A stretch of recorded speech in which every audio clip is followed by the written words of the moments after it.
Majelis Hakim Pengadilan Militer Tinggi 1 Medan menjatuhkan vonis kepada Kolonel Laut Agus Surya Darmawa dalam kasus penipuan yang menyeretnya. Dalam sidang putusan yang digelar pada Senin 21 April 2025, Agus dijatuhi hukuman pidana penjara selama 2 tahun 3 bulan dan dikenai pidana tambahan berupa pemecatan dari dinas militer. Pengadilan 1. Menyatakan terdakwa Agus secara sah dan meyakinkan melakukan tindak pidana penipuan, kata Ketua Majelis Hakim. Laksamana Pertama TNI Hari Aji Sugianto 2, menjatuhkan terdakwa dengan pidana pokok penjara selama 2 tahun 3 bulan dan pidana tambahan dipekat dari instansi militer. Selanjutnya, terkait vonis tersebut, Agus melalui kuasa hukumnya menyatakan akan mempertimbangkan langkah hukum selanjutnya. Pernyataan serupa juga disampaikan oleh pihak auditor.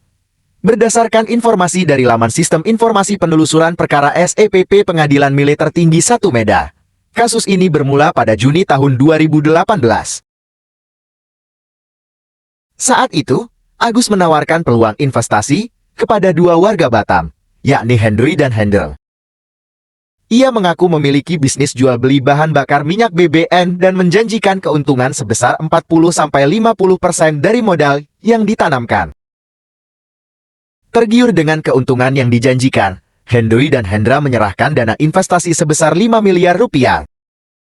Pada Juli tahun 2018, Agus mengembalikan dana pokok tersebut, namun tidak termasuk keuntungannya, dengan dalih keuntungan akan digunakan untuk memperbesar bisnis dengan modal baru sebesar 11 miliar rupiah, yang diklaim akan mendatangkan keuntungan lebih tinggi.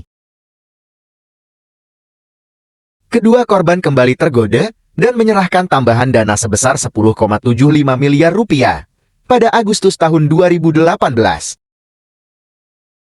Namun, hingga waktu berjalan, Agus tidak menepati janjinya. Dari total dana 15,75 miliar rupiah yang diserahkan, Agus hanya mengembalikan 3 miliar rupiah. Sisa uang sebesar 7,75 miliar rupiah belum dikembalikan hingga saat ini, karena tidak kunjung mendapatkan hasil yang dijanjikan. Korban akhirnya melaporkan Agus ke Puspomal pada Januari tahun 2023.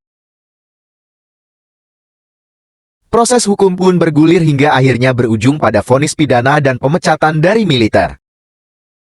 Hendry, salah satu korban, mengaku sangat kecewa atas perbuatan Agus. Ia menjelaskan bahwa awalnya percaya karena reputasi militer yang seharusnya menjunjung tinggi integritas. Kami percaya karena dia seorang perwira.